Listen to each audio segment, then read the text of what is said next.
3 perkara yang korang kena consider bila nak jadi ejen hartanah.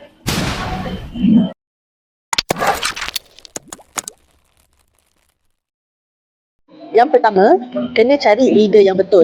Leader yang betul ni, dia bukan hanya pandai buat sale, tapi dia juga kena pandai memimpin orang ke arah kejayaan.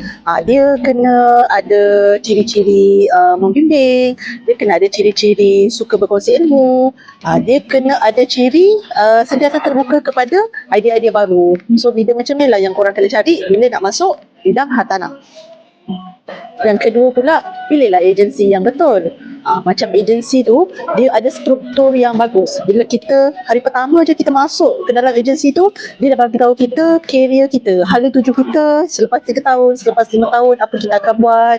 Dia akan bagi tahu kita perancangan masa hadapan. Itu contoh agensi yang bagus lah. Lepas tu, agensi yang bagus tu, dia sanggup invest, dia sanggup melabur kepada perkara-perkara yang baik. Contohnya sistem yang baik, ataupun dia sanggup membayar trainer-trainer yang hebat di luar sana, panggil untuk train ejen-ejen supaya lebih berdaya saing.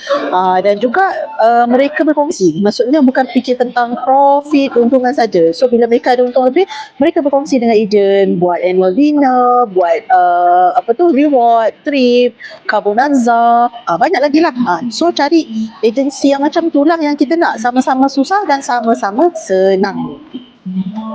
Yang ketiga pula, diri kita sendiri. Adakah sekarang ni kalau kita terjemahkan gaji, adakah kita ada masa nak buat property tu? Balik kerja pukul berapa? Lepas tu nak buat property, nak buat advertisement, iklan, nak belajar tentang technical knowledge, bila nak buat? So adakah anda ada masa nak buat benda tu? Okay, lepas tu nak kena consider modal. Ada duit tak nak beli banner? Ada duit tak nak print flyers? Ada duit tak nak print business card? Benda-benda macam tu semua kena ada dalam kos. FBX tu nak kena buat. Lepas tu apa lagi? Duit minyak kita nak ke hulu ke hilir kan pun kena ada. So kalau tak ada, just kita ambil yang minimum saja. Minimum tu maksudnya at least lah duit minyak kita nak pergi jumpa klien tu kena ada lah kan.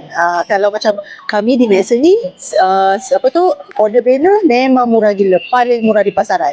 Business card kita dah settle, kita register je dengan Maxon terus bagi business card secara percuma.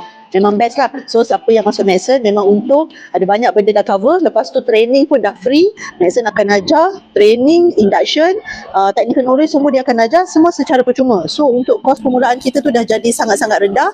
Nanti bila kita dah dapat first close case kita tu, bolehlah kita belanjakan untuk marketing budget yang seterusnya. Come check this.